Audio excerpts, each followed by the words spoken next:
नमस्कार। आज हम राष्ट्रीय आय एवं आर्थिक कल्याण पर चर्चा करेंगे। राष्ट्रीय आय अथवा राष्ट्रीय लाभांश नेशनल डिविडेंड किसी देश की आर्थिक स्थिति का सबसे महत्वपूर्ण सूचक होता है। राष्ट्रीय आय को किसी देश के आर्थिक कल्याण का मापक एवं सूचकांक समझा जाता है। देश की प्रति व्यक्ति आय में हुए सुधार को वहाँ की जनता के आर्थिक कल्याण में वृद्धि का स्पष्ट प्रमाण मान लिया जाता है। जब किसी देश की प्रति व्यक्ति आय में वृद्धि होती है तो ये मान लिया जाता है कि वहाँ के लोगों का आर्थिक कल्याण भी बढ़ गया है। इसी प्रकार ये भी मान लिया जाता है कि ऊंची प्रति व्यक्ति आय वाला देश निम्न प्रति व्यक्ति आय वाले देश से अधिक आर्थिक कल्याण का उपभोग करता है। अब हम राष्ट्रीय आय के बारे में बात करते हैं कि राष्ट्रीय आय क्या होता है। राष्ट्रीय आय अथवा राष्ट्रीय लाभांश से अभिप्राय साधारणतः किसी देश में एक वर्ष में उत्पन्न होने वाली वस्तुओं एवं सेवाओं के केवल अंतिम मौद्रिक मूल्य को सम्मिलित करते हैं। राष्ट्रीय आय और आर्थिक कल्याण में ये जो संबंध प्रत्यक्ष हम मानते हैं कि दोनों में प्रत्यक्ष संबंध होता है, इसका परीक्षण करना अति आवश्यक होता है। आर्थिक कल्याण से क्या अभिप्राय है, इस पर भी हम लोग बात करेंगे। आर्थिक कल्याण, प्रोफेसर पिगू ने आर्थिक कल्याण को परिभाषित करते हुए कहा कि आर्थिक कल्याण सामाजिक कल्याण का वह भाग है जिसकी प्रत्यक्ष अथवा अप्रत्यक्ष रूप से मुद्रा के रूप में माप की जा सकती है। इस प्रकार प्रोफेसर पिगू के अनुसार आर्थिक कल्याण सामाजिक कल्याण का वह भाग है जिसे प्रत्यक्ष अथवा अप्रत्यक्ष मुद्रा के रूप में व्यक्त किया जा सकता है। आर्थिक कल्याण कुल कल्याण का एक भाग है। कभी कभी ये बात भी आती है कि क्या आर्थिक कल्याण कुल कल्याण का सूचकांक हो सकता है। यदि आर्थिक कल्याण में वृद्धि होती है तो क्या कुल कल्याण भी बढ़ जाता है। प्रथम दृष्टया पर तो ये प्रतीत होता है कि यदि आर्थिक कल्याण में वृद्धि होती है तो कुल कल्याण अनिवार्य रूप से बढ़ जाता है, क्योंकि आर्थिक कल्याण कुल कल्याण का ही एक भाग होता है। किंतु गहराई से अध्ययन करने पर पता चलता है कि आवश्यक नहीं है।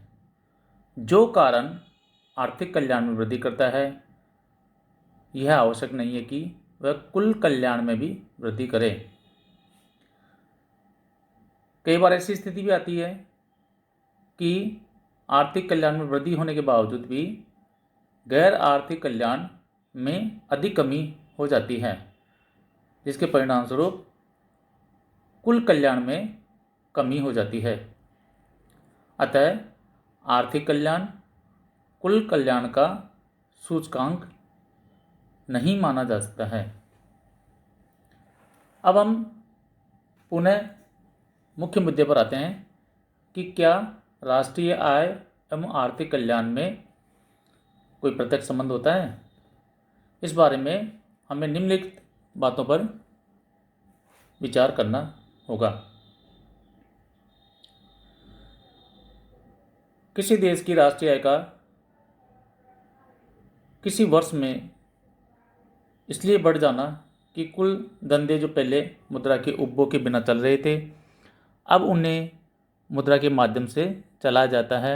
यद्यपि अर्थव्यवस्था में उत्पादित वस्तुओं एवं सेवाओं की वास्तविक पूर्ति में कुछ भी परिवर्तन नहीं हुआ है, तो यह आर्थिक कल्याण नहीं माना जाता है। दूसरा बिंदु है, चूंकि राष्ट्रीय आय को प्राय प्रचलित मौद्रिक कीमतों में मापा जाता है, अतः देश के कीमत स्तर में वृद्धि अथवा कमी के राष्ट्रीय आय में वृद्धि अथवा कमी हो जाएगी। यद्यपि अर्थव्यवस्था में वस्तुओं एवं सेवाओं के वास्तविक उत्पादन में कुछ भी परिवर्तन नहीं हुआ है। तीसरा बिंदु है, कुल राष्ट्रीय आय अर्थव्यवस्था का सही चित्र उद्घाटित नहीं करता है। राष्ट्रीय आय में हुई वृद्धि का यह अभिप्राय सदैव नहीं होता है कि लोगों के रहन सहन स्तर में भी वृद्धि हो गई है। यदि किसी देश की राष्ट्रीय आय बढ़ती है लेकिन जनसंख्या उससे अधिक तीव्र गति से बढ़ जाती है, तो प्रति व्यक्ति आय निश्चय ही गिर जाती है। इसके परिणाम स्वरूप राष्ट्रीय आय में वृद्धि के बावजूद भी लोगों के कल्याण में वृद्धि नहीं होती है। चौथा पॉइंट है, प्रति व्यक्ति आय भी देश के आर्थिक कल्याण का फुल प्रूफ इंडेक्स नहीं होता है। यह आवश्यक नहीं है कि प्रति व्यक्ति आय में वृद्धि के साथ साथ देश के आर्थिक कल्याण में भी वृद्धि होती हो।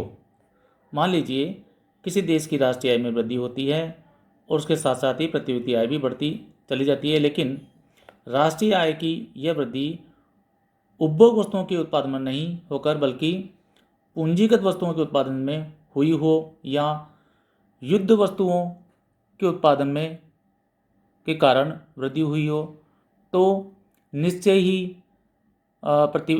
ही राष्ट्रीय आय में वृद्धि होने की राष्ट्रीय आय तो बढ़ जाएगी, किंतु जनता के आर्थिक कल्याण में वृद्धि नहीं होगी। एक बिंदु ये भी है कि कुल राष्ट्रीय आय में वृद्धि का निर्वचन उस सामान्य आर्थिक वातावरण के संबंध में किया जाना चाहिए जिसमें यह वृद्धि संभव हुई है। हमें ये देखना चाहिए कि राष्ट्रीय आय की यह वृद्धि किन स्थितियों में संभव हुई है। क्या यह वृद्धि बच्चों एवं स्त्रियों को कारखानों में लगाकर की गई है? क्या मजदूरों को अत्यंत अस्वास्थ्यकर स्थितियों में लंबे समय तक काम करा के उत्पादन में वृद्धि की गई है? क्या मजदूरों को उनकी इच्छा के विरुद्ध काम करा के उत्पादन बढ़ाया गया है? अगर ऐसा है तो निश्चय ही राष्ट्रीय आय में तो वृद्धि होगी, लेकिन आर्थिक कल्याण में वृद्धि नहीं होगी। एक अन्य बिंदु ये भी है कि क्या राष्ट्रीय आय की वृद्धि से आर्थिक कल्याण में वृद्धि हुई है? इसको जानने के लिए हमें बढ़ी हुई आय के वितरण को भी ध्यान में रखना होगा।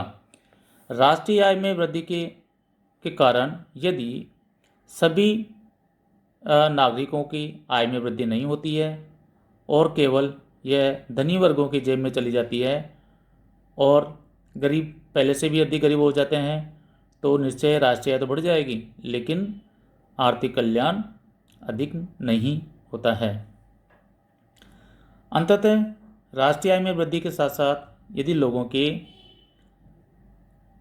साधारण नैतिक पतन हो जाता है तो समाज का आर्थिक कल्याण बढ़ने के बजाय घटने लगता है। उदाहरणार्थ, यदि राष्ट्रीय आय एक निश्चित बिंदु के उपरांत भी बढ़ती चली जाती है तो देश के लोग अपनी बढ़ी हुई आय को मदिरापान, जुए या अन्य बुरी चीज़ों पर व्यय करने लगते हैं।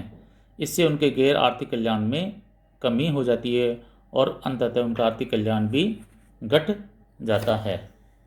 धन्यवाद।